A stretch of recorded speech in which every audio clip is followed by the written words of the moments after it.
ওজন কমানোর দুইটা পদ্ধতি আছে, একটা হচ্ছে আপনার আধুনিক পদ্ধতি, আরেকটা হচ্ছে প্রাচীন পদ্ধতি।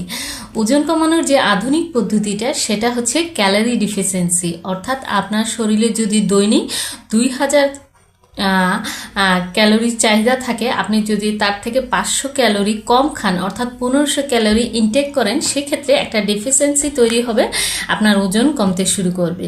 এটা হচ্ছে আধুনিক পদ্ধতি। আর ওজন কমানোর প্রাচীন পদ্ধতি হচ্ছে সেটা খুব হেলদি এবং খুব ভালো। সেটা হচ্ছে আপনার শরীরের গুড ব্যাকটেরিয়া বা গাট এনভায়রনমেন্টটাকে ভালো করা। অর্থাৎ আগের দিনের মানুষ প্রচুর পরিশ্রম করত, পাশাপাশি ওরা কিন্তু ক্যালোরি কম বা হিসাব করে খেত না। তারা জাস্ট যেহেতু তারা হেলদি এবং ন্যাচারাল এবং বিভিন্ন ধরনের আচার কিংবা বিভিন্ন ধরনের ফার্মেন্টেড ফুড বেশি খেত, তাদের গুড ব্যাকটেরিয়ার পরিমাণটা বেশি ছিল, যার কারণে তারা অনেক খাবার খাওয়ার পরেও চিকন থাকতো। তো ওই পদ্ধতিটাকেও আপনি কাজে লাগাতে পারেন, আপনার গুড ব্যাকটেরিয়া বা গাট হেলথের এনভায়রনমেন্টটাকে ভালো করেও আপনি ওজন কমাতে পারেন।